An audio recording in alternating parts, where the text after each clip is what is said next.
Hello, everybody. So we've got something really special for you today. We're interviewing the amazing Juliana, and we're going to be chatting about how. And this is what I love about you, Juliana. And I mean, there's a lot of things we love about you, and I'm sure we'll get into them. But what I think is so amazing about your story is you're one of those superheroes who came through, and was in a place where your partner wasn't really feeling the same pain, wasn't really in the same spot as far as making change. And you really stepped up. And not only did you like step up and start to make those changes and decide to make those changes, right? But you actually like persisted and did that the whole way through, right? And drove all that change on your own, which is awesome. And we're definitely going to talk about all that. Anything you want to throw in, Cassie? Yeah, just that it's been amazing watching you become the catalyst for change in your own relationship. And, the results that you've gotten have been completely it's the result of all the work that you've done and everything that you have done showing up along the way. And we'll get more into that, but just we're super proud of you. Like you definitely showed up as a superhero. And we're not just telling you this because we're on this interview. We've told you that a dozen times before. So you showed up as a superhero every step of the way. So Juliana, let's jump in. And I was like, maybe we need some help. And then I still didn't go for it. And then things went really bad. And I was in a really deep, dark place personally. And you guys put out the podcast about, can one person change your relationship? And I was like, yeah, it's time. And that was like around the new year. I was like, I don't want to go into the new year feeling like this anymore. So yeah, I guess that's kind of what it looked like. I just didn't feel good. I was losing sleep. I was not able to work. I was not eating. I would be trying to work, and then at like 7 p.m. I would like start shaking and be like, oh my gosh, I haven't eaten anything today. And I definitely I fell behind at work, and it wasn't unnoticeable. And it's just because my mind was constantly consumed with what was going on. And so I was just like physically not healthy, emotionally not healthy, mentally not healthy. It was just a bad place. And tell me this, Juliana. So like when you did come, right? What was that worry? Like where was it you were worried things were going? Was it more about the relationship? Was it more about like your own mental health? Like what was that worry at that point? Like when I decided to join. Yeah. Like, to take action. Yeah, I think I had just like none of my clothes were fitting me. I felt like uh I was just like not doing well across the board, like with with work. And then I also I teach a dance class, and in that dance class we try to teach self-confidence, and we're like very happy-go-lucky, and I felt like a fraud there. And that's like my piece, like that's my place where I go to really feel good about myself. And I just felt like I didn't feel like I was being genuine to my students. And I pretty much just felt like nothing really mattered. And like I didn't deserve, like, even if I were cooking something, like I'd be like, well, I don't deserve, I don't know, this good amount of food. And I think I was talking to a friend who was also in a dark place for some other reason in her life. And, I was like giving her all this advice. Meanwhile, not taking any of it myself. And I was like, dang, none of my friends would ever know, let alone talk to me the way that I talk to myself. And I was just like, I can't keep living like this, because it just felt like something had to give. Like I just couldn't go on anymore. No, and had you tried had you tried anything else to fix things at that point? I don't remember like what you'd done, what you'd researched, what you tried. Oh man, we had read books, listened to podcasts. So I think at that point I was like, okay, I've literally tried everything. I don't know what else to do. And they keep telling me to call. So I'm going to do it. and see if there's anything that they can offer them. Like, I think there was something else in one of your podcasts that you were talking about, like why, maybe it was on Facebook. It was about why you don't like therapists. Not that you don't like them, but like there was something about the advice, that they can't give advice or that they can't tell you what to do liability wise. And I was like, oh my gosh, what am I doing? Like, why haven't I just need to call some people? I mean, you want to get better at a sport, you get a coach. So you want to get better at life, get a coach. I got a coach too. A whole group of coaches. You probably know that a lot can go down in 1 week, like a lot of ups, a lot of downs, and everything in between. So if you're only seeing a therapist once a week, like you only have an hour. And it felt like every time we would get in there, like we would be in the car on the way there and we'd be like, okay, what do we want to talk about today? And, you know, I would have stuff in my head that I wanted to talk about, and I'm sure he had stuff in his head that he wanted to talk about. But then like also our therapist kind of like couldn't keep everything straight because there was so much going on. So yeah, we would tell a mountain of backstory and then 15 minutes would be left and he'd be like, what do you guys want to work on? And we'd be like, what? I don't know. It just seemed like we weren't getting, it just seemed like we would go in with all this backstory and there really wasn't ever any advice given or any like tools or like, it just didn't seem like there would never seem to be any progress. It just seemed like we were doing therapy to say that, yeah, we're in therapy. Like it didn't, and you know, luckily with the pandemic, like my insurance covered the copay for the most part, but like it just, I don't know. It seemed like a lot of loss of time and money. So let me ask, what made you go through this on your own? Like what made you decide to do that? Well, I had asked my husband to do it with me. And he was skeptical because I had gone, you know, back and forth so many times at this point that this one, I guess he just kind of saw this as like another one of my like, yes, let's go for it moments. And I think he didn't really believe that it was going to result in much change because everything else we had tried, all of the times that we had tried things, it just resulted in failure or hurt feelings, bad communication. And so I think he just kind of at that point was like, well, I'm kind of just done trying, like I'm done trying things. So I was like, you know what? And just like with pole, like that's the dance I do, like I realized when I first started dancing that like, if I had kept on waiting for people to do it with me, like I never would have tried it. And that was like a life changer for me. And so I felt like this was kind of one of those things where like, if I keep on waiting for people to do it with me, like I'm never gonna get to do it. I'm never gonna get to try it. So. No, this is so important. This is one of the things I love about you, Juliana, right? I'm going to take just a second here because this is the thing, like, and this is, and again, I think it gets back to that whole like couples therapy default thing, right? But there really is like a lot of people really have this thought that if they want their relationship to change, that it takes both people to do that and to make those changes, right? But the thing is that, you know, there's always like, there's so much of the time, there's so many situations where one person, well, first off, one person's always more motivated to make changes for whatever reason, because they're feeling the pain more, right? Because they're more hopeful, because they see where things are going and the other partner maybe doesn't, right? But along with that, like, while there's always one person more, you know, even if there's both people, there's always one person more motivated.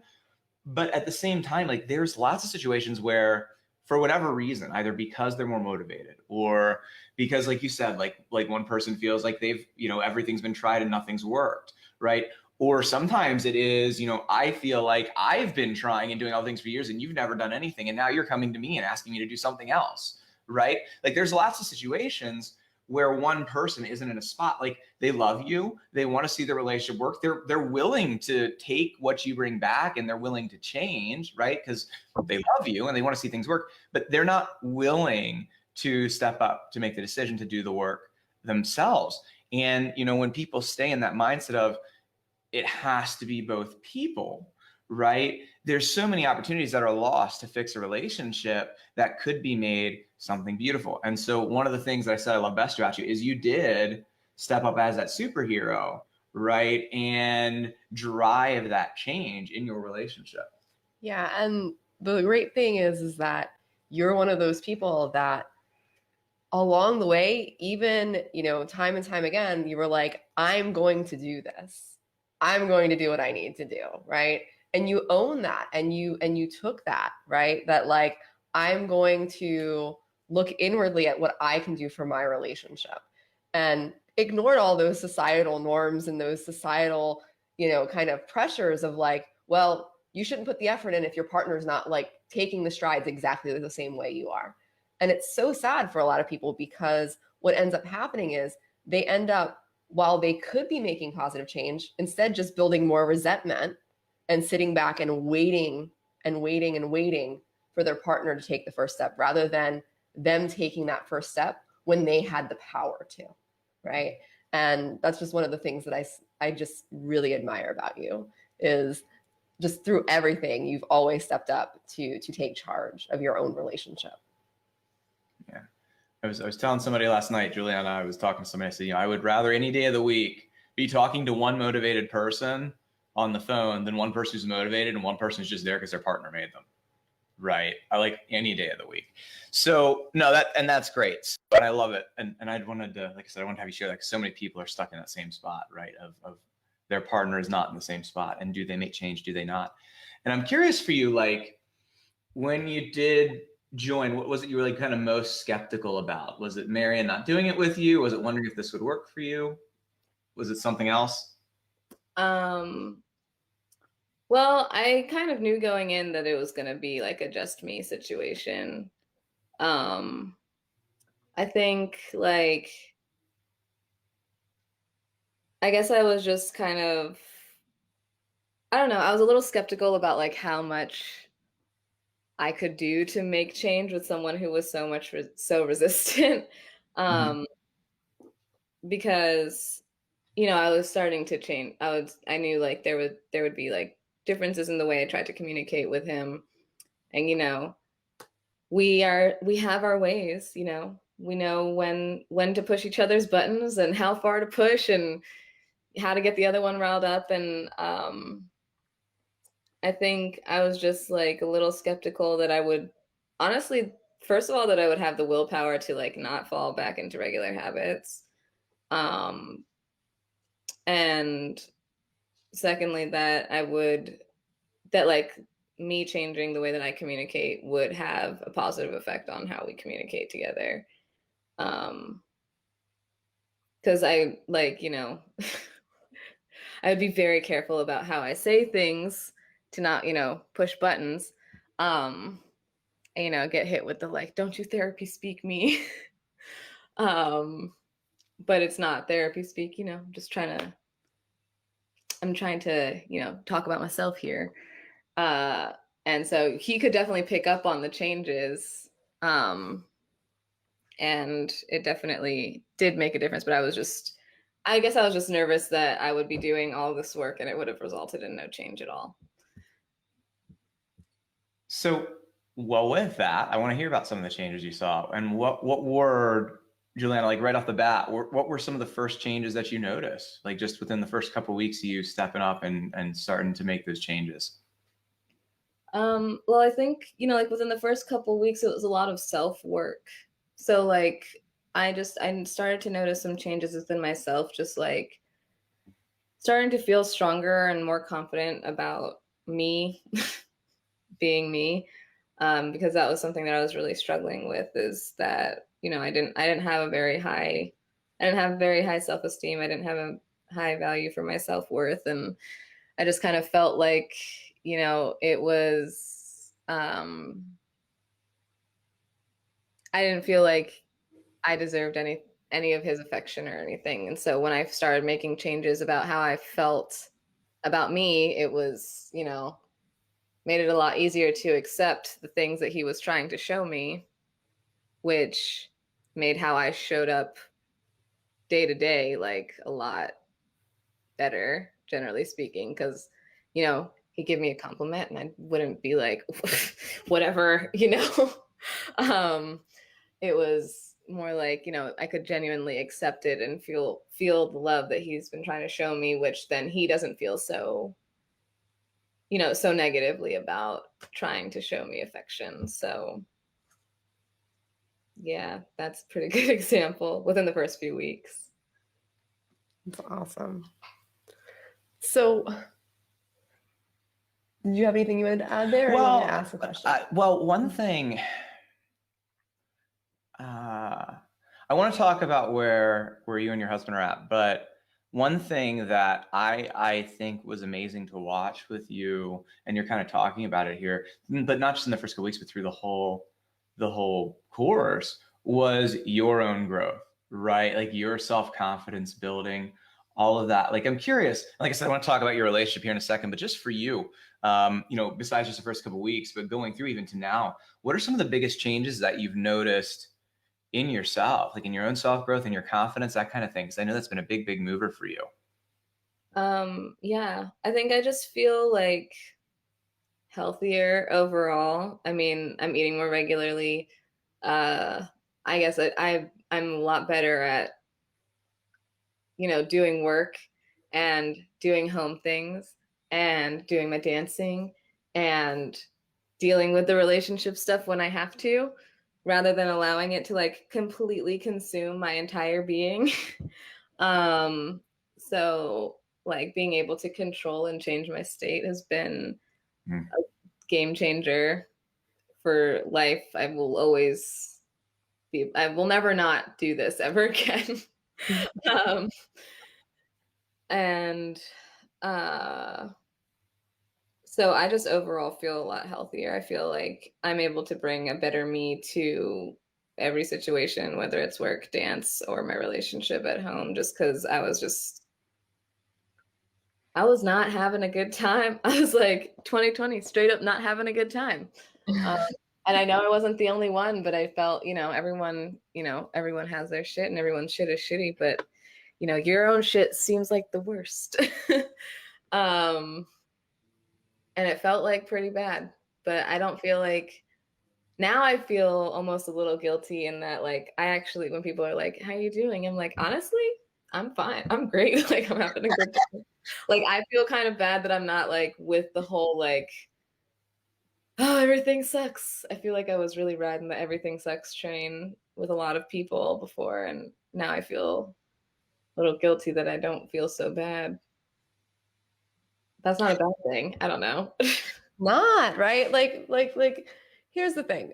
One of the things that I loved just hearing from you is you're like, I was riding that train and I don't have to, right? Like, I'm in a place where I feel good, and we talk so much, whether it's on the podcast or on our Facebook group or even with our clients. You hear us talk about the value of our relationships, and our relationships impact every aspect of our life, whether it's our jobs, whether it's how we show up with, our hobbies, our interests, and everything else, and our own health, right? Like, there's a whole science behind it. I'm not going to even go there, but like, it really does impact everywhere. And no one should ever feel guilty for having an amazing life and having amazing relationships because of it, right? Like, or vice versa, right? Like, those two things are so intertwined that is something that you should never feel guilty about, right? So I'm super glad that you were able to be like, yeah, I felt guilty about that, but now I don't have to. But the other thing that I wanted to just kind of point out is through all this, and you said it was just within the couple of weeks, right? Like, it was the first couple of weeks, was this feeling that like you could handle it. And we actually started like joking with Julianna and calling her like titanium. Because bulletproof was one of the things that you said at one point, right? And being able to just kind of like bounce back. And it's this idea that like when we're in a place where things are good, when this, I'll use your words, when this shit happens, right? We can just bounce it off, right? It's when we're in a bad place all the time that those things that like, they just start penetrating us because we don't have any armor anymore. So I know that was a really big thing for you, and just watching that like armor, but like love armor, not like, you know, keeping people out, but just being able to bounce off the bullshit was a beautiful thing to see. Yeah, so with my husband, everything, not, I mean, you know, there's always little things, but like our problems don't feel overwhelmingly like catastrophic, I guess you could say. And so now it kind of feels like we're just able to communicate so much more efficiently and like effectively, rather than like saying that we're communicating and like talking, arguing for hours on end, and like calling that communication. Like, no, yes, we are communicating, but it's not effective, it's not efficient. Like we're not getting to any sort of solution of any sort. So I feel like we're a lot better at, you know, getting things done, having conversations in a more effective manner. And I mean, oh, sex is better, communication is better. You know, it's just, you know, you switch communication, and then everything can be fixed. And also just more frequent, and just better generally. And I feel like, you know, we've been able to both just kind of like really be there for each other when needed, and listening to each other as far as like asking for and then actually providing it. Because know what you want, which is a whole thing to figure out, and then being able to communicate it is a whole nother thing. And I feel like we've gotten a lot better at being able to express those things to each other without being worried about hurt feelings or like judgment. I don't know why we ever thought there was judgment, but you know, I guess, you know, everyone has that worry. But yeah, it just feels like our problems are at this point Better problems, right? Because here's better the thing, we're all That's what I was looking for. Better problems. Better problems and getting even better, right, Juliana? Even better every time. Oh my gosh, I still do that with my students too when they're talking about how they're trying to learn a new move. I'm like, you're getting better at it. we're gonna have challenges. We're gonna have things that pop up that we have to deal with, especially external things. Like we cannot control like COVID. when things like COVID is not something that, regardless of what our relationship looked like, we could control. But we can control, right, how well we show up in those situations with our partner. And so hearing you say, yeah, there is stuff, right? There is challenges because we're real. We're real humans. We're not characters on a television show. But we're able to get through those things, and they're super tiny, right? They're not these big deals that cause us not to be able to spend time or regroup or do the things that we wanted to do together. We're able to move past those things. And Juliana, just correct me if I'm wrong, but are you saying that you made all these changes and drove all these changes on your own without your partner doing everything along with you? Is that what you're saying? Yes, Josh, that's what I'm saying. Yeah, he did not join me to any of the group calls or any one-on-one sessions or anything like that. It was simply me. And he didn't really do any of them. I mean, he listened to some of the videos with me in the modules, but yeah, it was pretty much me. Yeah, and I'm not saying that to, like I said, like everybody's in different spots, right? I'm not like saying that to shame your partner. I'm saying that because, again, I think this is important for so many people to hear, because so many people don't believe, and because they don't believe they can drive change on their own, they stay stuck in situations where they're suffering and where their partner's suffering. That doesn't need to be the case, right? And I think, maybe a big part of it is that when you're doing that and when you are driving that change on your own, I do think that takes a level of like support and accountability and helping keep you on track that most people don't have, right? And that probably is a big part of that, like thinking of why you need both people. But like I said, like you and I've loved this about you every step of the way, and you and plenty of other people that we work with that come through that transform their relationships, they do that from a place of being the one who's willing to step up and drive that change, right? And it does. I'm not saying it's easy. Like it does take being willing to step up. It does take being willing to be decisive. It does take being willing to take a bit of a leadership role in taking the stuff back. And as I like to say, like being committed enough for both of you, right? But it's possible. And you showed up as a superhero every step of the way. So I guess I would ask you, Juliana, like if you have anybody who is listening to this who's in that same spot that you were in, right, where they are hurting, where they are suffering, where their partner isn't on the same page as changing things as them, what is it that you'd say to them? Because there is a lot of people out there in those same shoes. I'm going to say the thing that I tell my students, or if you're thinking about it, it's probably for a reason.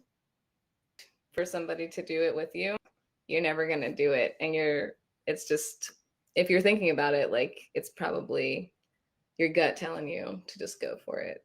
Like, honestly, like, I think I'm trying to apply this to like everything in my life right now, where like, you just need to stop waiting for people to do the things that you want to do, because life is short. Like, we've been losing people left and right all over the world. Just, you need to, I don't know, it's YOLO year for me. It's a you only live once year for me, and it's true. So I think it was really important to me to, like, if I'm going to be living this life, to try to enjoy it. We may not be here for a long time, but let's at least have a good time, Anyway, if you're thinking about it, do it. That's it. Thank you so much for everything that you've shared. You've been so honest and so vulnerable. And I just wanted to really say thank you for just showing up the way that you have.